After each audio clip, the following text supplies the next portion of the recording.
মসজিদ কার ঘর? মিটে যাক চাইছেন নাকি? আমরা কষ্ট করে মেহনত করে গাঁটের পয়সা দিয়ে মসজিদ মাদ্রাসা ধর্ম করি, সরকারের টাকায় ধর্মস্থান বা ধর্ম আমরা করি না। এতে আমরা গর্বিত তো নাকি? হ্যাঁ, ট্যাকের পয়সায় গাঁটের পয়সায় চেয়ে চুয়ে নিজের কমের মানুষের থেকে নিয়ে মসজিদগুলো তিল তিল করে আমরা বানিয়েছি।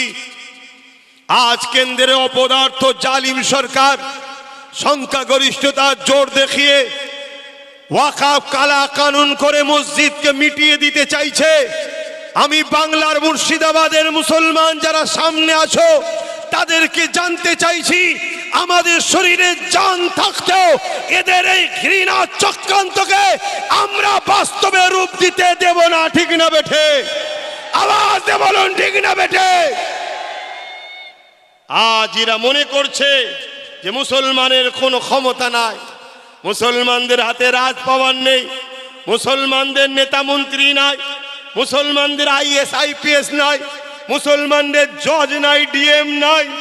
আরে নাই জানি, কিন্তু আমরা যার সাথ দিই সেই হুকুমত হয়। ঠিক না বেঠিক? তবে আগামী দিন সাথ আর না দিয়ে নিজেরা নিজেদের ভাগিদারিটা বুঝে নেবো এবারে। ঠিক না বেঠিক গো? আওয়াজ দিয়ে বলুন ঠিক না বেঠিক? এই যে চেয়ারে বসে আছে আমার ভাইয়েরা, বাপেরা, চেয়ারের দেখুন 4টে পায়া রয়েছে। এতদিন 4টেই দিয়ে দিয়েছি, এবারে আর 4টে নয়, আমাদের হাতে একটা চেয়ারের পায়া রাখবো। যে বসবি বস, কিন্তু আমার উপরে নির্ভর করে বস থাকবি। যদি আমাদের বিরোধী করিস, আমাদেরকে মিটাতে চাস, পায়া খুলে নেব, চেয়ার থেকে সরকার পড়ে যাবে। দরকার আছে না নাই? দরকার আছে না নাই? আজ থেকে কথা আব্বাস সিদ্দিকী বলছে না, আমি অনেক দিন ধরে বুঝাচ্ছি। 8 বছর ধরে বাংলার অলিতে গলিতে চিল্লাচ্ছি যে আমাদের ওয়াকফ চলে যাচ্ছে, ওয়াকফকে বাঁচাও। মসজিদ চলে যাচ্ছে, বাঁচাও। মাদ্রাসা চলে যাচ্ছে, বাঁচাও। কবরস্থান চলে যাচ্ছে, বাঁচাও। ঈদগাহ চলে যাচ্ছে, বাঁচাও। তুমি আজকে ভাবছো আমার কবরে নাই, আমার ঘরের উঠোনে দিয়ে দেবো, কিন্তু তুমি কি চাও তোমার দাদু দাদি নানা নানির পূর্বপুরুষের কবরের ওপরে মদের কারখানা তৈরি হোক? চাও? তুমি কি চাও তোমাদের পূর্বপুরুষদের কবরস্থানের ওপরে সিনেমা হল হোক, থিয়েটার হোক? তোমার মসজিদগুলোকে অফিস আদালত তৈরি করা হোক, তোমার মসজিদকে সিনেমা হল বানিয়ে দেওয়া হোক? এটা কি তোমরা চাও? এটা নাই করছে না অন্যায় করছে। মুসলিম শরীফের হাদিস, আল্লাহ রসুল বলছেন অন্যায় দেখলে হাত দিয়ে রোখো, অন্যায় দেখলে হাত দিয়ে রোখো।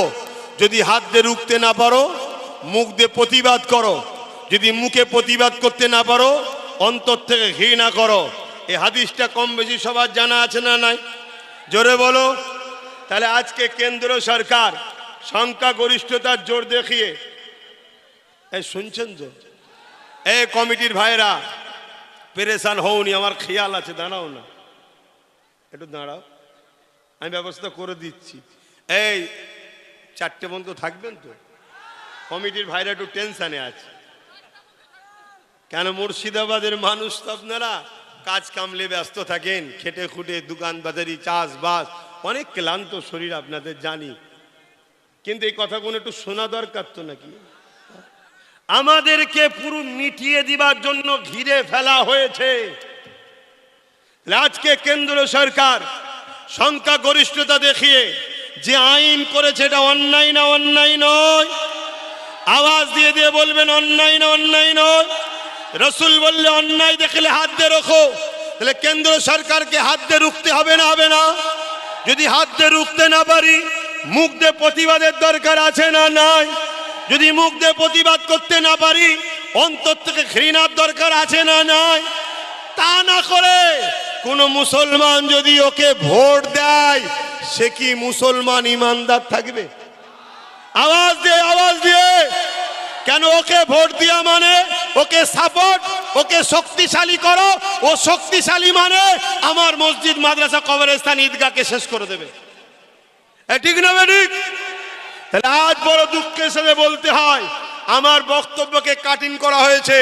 আমি বক্তব্যের প্রথমে এটা বলেছি, কেন্দ্র সরকার যে কালা কানুন করেছে ইসলামের বিরুদ্ধে, অতএব কোন মুসলমান যদি হাত দিয়ে প্রতিবাদ করতে না পারে, মুখ দিয়ে প্রতিবাদ না করতে পারে, হাত দিয়ে রুখতে না পারে, কমসে কম অন্তর থেকে ঘৃণা করে দূরে সরে যেতে হবে।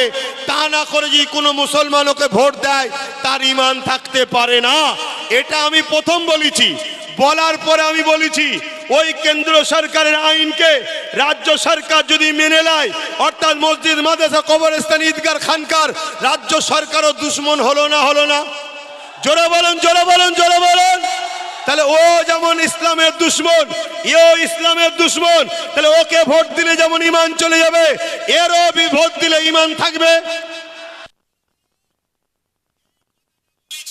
প্রথমে ওর বিরুদ্ধে, তারপরে ওকে সাপোর্ট করার জন্য এরও বিরুদ্ধে। এবং এটাও বলেছি, রাজ্য সরকার বলছে কোরআন শেষ হয়ে যাবে, আমার উন্নতি শেষ হবে না। এই কথাটা ঠিক বলেছে না অন্যায় করেছে? অন্যায় দেখলে হাত দিয়ে রাখো, যদি হাতে রুখতে না পারো মুখ দিয়ে প্রতিবাদ করো। মুখ দিয়ে প্রতিবাদ না করতে পারলে অন্তর থেকে ঘৃণা করো।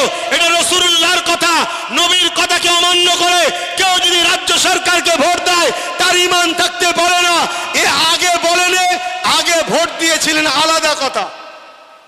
শুনছেন তো নাকি? তাহলে আপনাদের ঈমানের সমস্যা নেই তো? আগে বলেছিল নাকি? কিন্তু যখন জেনে গেছি, শুনছেন তো, যখন মসজিদ আছে গিয়ে নামাজ পড়েছি, কিন্তু মসজিদকে কেউ দখল করে যদি সিনেমা হল করে বলে, সেখানে নামাজ পড়া যাবে? তাহলে যখন এ বিরোধী করে না ভোট দিয়েছিলেন আলাদা কথা, বিরোধী করার পরে আর ভোট দেওয়া যাবে? জোরে বলুন, জোরে বলুন। এই কথা আমি বলেছি। এটা বলার পরে আবার একটা কথা বলেছি, কি যদি রাজ্য সরকার নিজের ভুলটা বুঝে ক্ষমা চেয়ে নেয়, যদি রাজ্য সরকার ভুলটা বুঝে ক্ষমা চেয়ে নেয়, তাহলে তখন বন্ধুত্বপূর্ণ সাপোর্ট করা যেতে পারে। তবে শর্ত হলো একটা, আমাদের একটা পায়া দিতে হবে। না হয় আজকে ক্ষমা চাইবি, কালকে ক্ষমতায় এসে আবার জুলুম করবি। এবারে চলে আসুন মিশকাত শরীফের হাদিস। আল্লাহ নবী বলছেন, কেউ জালিম জানার পরে, মন দিয়ে শুনবেন, কেউ জালিম জানার পরেও তাকে যদি কেউ সহযোগিতা করে শক্তিশালী করার জন্য, সে ইসলাম থেকে বেরিয়ে যাবে।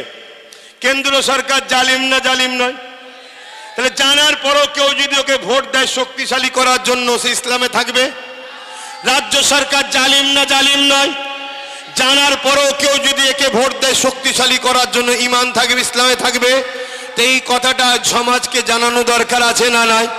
মনে রাখবেন, যতদিন আমাদের ঈমান আছে কেউ আমাদেরকে মিটাতে পারবে না। তাই আমাদেরকে রাজ্য সরকার দীঘাতে মন্দির করলো, ওই মন্দিরের প্রসাদ রেশনের মাধ্যম দিয়ে আমাদেরকে খাইয়ে কাফের বানাবার প্ল্যান করেছে না করেনি? কারণ কি? কারণ একটাই, আমরা যদি বেঈমান কাফের হয়ে যাই, আমাকে যখন মারবে, আমাদের উপর যখন জুলুম হবে, আল্লাহ সাহায্য করবে না। তাহলে এই প্ল্যান যারা করে তাদের বিরুদ্ধে আমাদের সংগঠিত হওয়া দরকার আছে না নাই? আমার শেষ প্রশ্ন আপনাদের কাছে, খুব মন দিয়ে শুনবেন। দুজন দিদি আর মুদি দুজন মিলে মসজিদ, মাদ্রাসা, ওয়াকাফের পক্ষে না বিপক্ষে? কারা কারা বিপক্ষে বলছেন হাত তুলে সাক্ষী দেবেন। মোদি দিদি ওয়াকাফের বিপক্ষে তো? ওয়াকাফের দুশ্মন তো? জলদি করে বলুন, দুশ্মন তো? হাত নামান।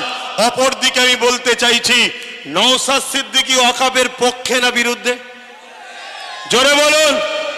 সুপ্রিম কোর্টে নওশাদ ওয়াকাফকে বাঁচাবার জন্য কেস চালাচ্ছে না চালাহিনে? তাহলে একদিকে দুটো শক্তি মিলে ওয়াকাফকে মিটাতে চায়। ওয়াকাফ মানে মসজিদ আছে, মাদ্রাসা আছে, কবরস্থান আছে, ঈদগাহ আছে, খানকা আছে, ফুরফুরাওয়ালা হোক, দেওবন্দিওয়ালা হোক, বেরেলিওয়ালা হোক, তবলিগওয়ালা হোক, আহলে হাদিস হোক, জামাত হোক, নেরাদ দল, যাই হোক, সবার মসজিদ মাদ্রাসা। ঠিক না ঠিক? তো সবার মসজিদ মাদ্রাসাকে মিটাতে চাইছে কেন্দ্র সরকার ও দিদি সরকার। এরা দুজন ইসলামের বিরুদ্ধে, মসজিদ মাদ্রাসার বিরুদ্ধে, অপর দিকে বাঁচাতে চাইছে আওলাদের রসুল নবী বংশের ছেলে নওশাদ সিদ্দিকী কেস চালিয়েছে, ওয়াকাফের জন্য লড়াই করতে গিয়ে জেল খেটেছে। একজন ইমানদার হিসেবে জানতে চাইছি, দিদি মুদিকে ভোট দেওয়া দরকার না নওশাদের পাশে দাঁড়ানো দরকার? কারা কারা নওশাদের পাশে আছেন হাত তুলে দেখান, হাত লম্বা করে তোলেন। মা বোনেরাও আল্লাহকে সাক্ষী রেখে হাত তোলেন, আমাকে না দেখালো আল্লাহকে দেখান। হাত লম্বা করে তুলেছেন। কেউ পাশে বাদ আছে নাকি দেখেলেন? কেউ বাদ আছে কি একটু দেখেলেন? দেখেলেন কেউ হাত তুলতে বাকি আছে কি? হাত নামান। কেন দেখতে বলছি? তার সাথে আমরা ঝগড়া করব না, তার সাথে আমরা ঝগড়া করব না, কারণ ইসলাম জুলুম করার পক্ষে নয়। কিন্তু আমি জেনে যাব এ মুসলমান দাবি করে, হাকিকাতে মুসলমান নয়। এ কথা কি আমার কষ্ট হলো? এ মুসলমান দাবি করে, হাকিকাতে মুসলমান নয়। আরে তবলিগ, দেওবন্দি, ফুরফুরা, বেরেলি, যাই হোক আমাদের মধ্যে লড়াই আছে জুজিয়াত মসলা নিয়ে, তা বলে আমরা এত বড় নেমো খারাম নয় যে মসজিদ, মাদ্রাসা, কবরস্থান, ঈদগাহ দুশ্মনের সাথ দেবো। ঠিক না বেঠিক? হ্যাঁ। অতএব এখন বলবো ভাইরা, যার হুজুর, যার আমির, যার শেখ, যার হজরত, তার কাছে থাক। এখন এইভাবে থাকলে 5টা আঙ্গুলি ভেঙে দেবে। ফুরফুরাও শেষ, বেরেলিও শেষ, তবলিগ শেষ, সব শেষ করে দেবে। এখন আমাদের উচিত এই রকম হওয়া। কি বলছেন আপনারা, একমত তো নাকি? তো এই রকম হয়ে আমাদের রাজ পাওয়ারের দরকার আছে না? না। দেখুন, আমি মানুষটা ছোট হতে পারি, কিন্তু আল্লাহ কিছু বুঝিয়েছিলেন। তাই 2021-এ নওশাদকে বুঝিয়েছিলাম, দেখ আমি তো ধর্ম প্রচারে নেমে গেছি, আমি এই দিকে থাকি, তুই এক কাজ কর, রাজনীতি কর, আমি তোকে সাপোর্ট করব।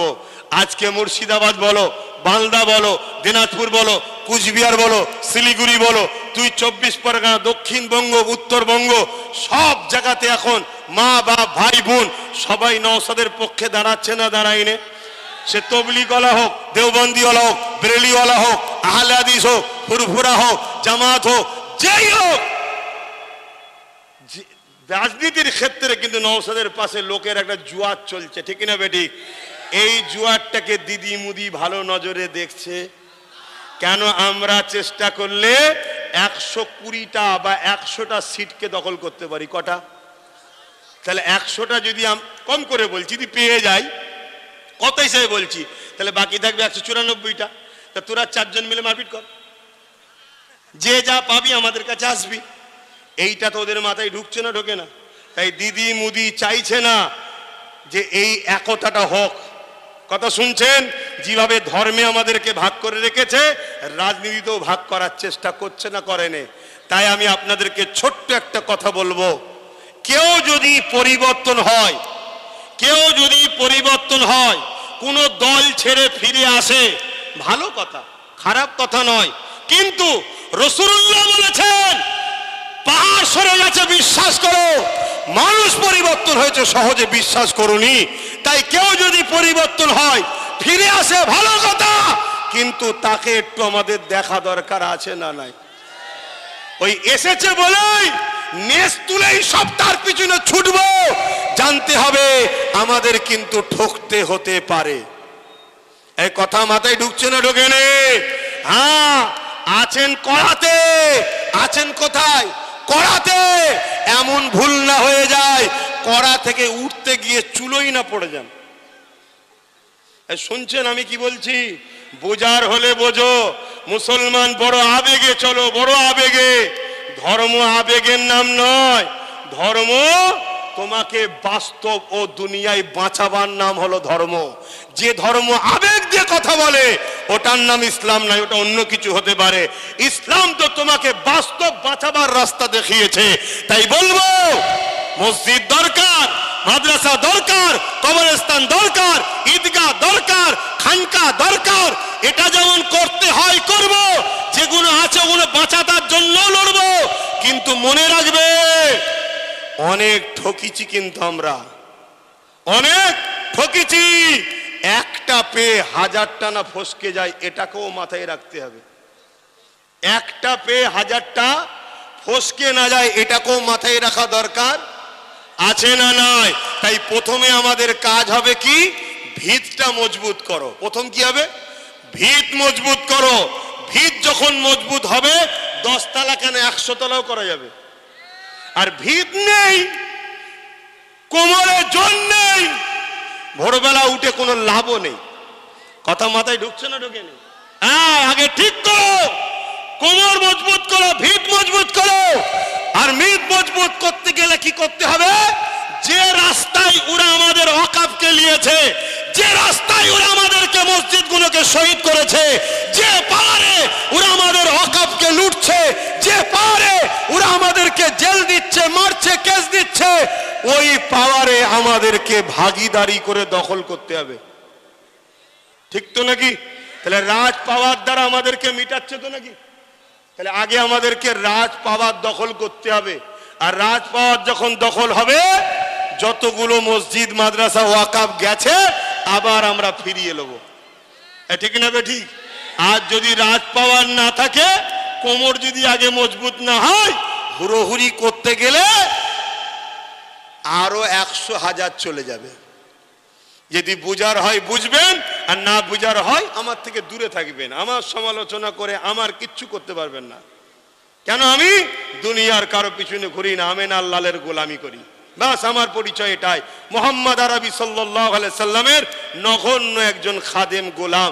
তার দরবারের আমি পাহারাদার কুকুর মনে করি নিজেকে। কথা বুঝে আসছে? তাহলে বলুন, আমি যে জিজ্ঞেস করলাম নওশাদের কথাটা, আপনারা কেউ কষ্ট পেলেন? ব্যথা পাননি তো?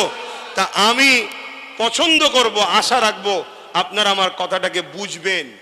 বুঝবেন, আসুন, পাওয়ার দরকার। এখন একটা শেষ আর একটা আবদার আপনাদের কাছে। আমি একটা নাজ শরীফ তেলাওয়াত করছি, আপনারা মন দিয়ে শুনবেন। আর এর সাথে আর একটা কাজ আপনাদের ঘরে করতে হবে। সেই কাজ হলো এটাই, আল্লাহর ঘর মসজিদ বাঁচাতে হবে। তাই তো নাকি?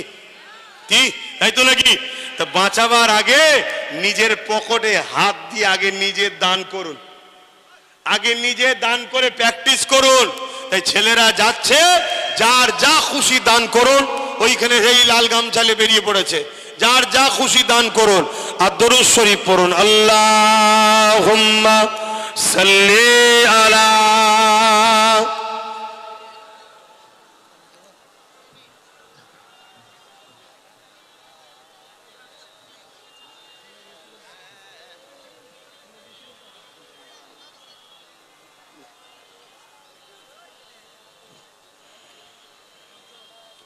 रातें भी मदीने की, बातें भी मदीने की, रातें भी मदीने की, बातें भी मदीने की। अरे लोग একটু বেশি বেশি করে দাও না। হ্যাঁ, এই যুবক গুণকে জলসাই ধরে রাখাটা চারটিখানি ব্যাপার নয় রে বাবা। কি একটু দাও, তাড়াতাড়ি দাও। রাত আবার পয়সা দিচ্ছে, আবার পয়সা দিচ্ছে। আমি উঠবো কি করে? দাও না এনার হাতে। রাতে ভি মদিনে কি, বাতে ভি মদিনে কি, जीने में जीना है, क्या बात है जीने की। अरसा हुआ तैबा की जिस गलियों से गुजरे, अरसा हुआ तैबा की जिस गलियों से गुजरे, इस वक्त भी गलियों से खुशबू है पसीने की। जोरे बोलून ना सुभान अल्लाह, आरो जोरे बोलून। আপনারা শুনছেন তো? কবে আমার নবী যেসব রাস্তা দিয়ে হেঁটেছে, আজও সেই সব রাস্তায় আমার নবী পাকের পাসিনার খুশবু পাওয়া যাচ্ছে। জোরে বলুন সুবহানাল্লাহ, আরো জোরে বলুন সুবহানাল্লাহ। रातें भी मदीने की, बातें भी मदीने की, जीने में जीना है, क्या बात है जीने की।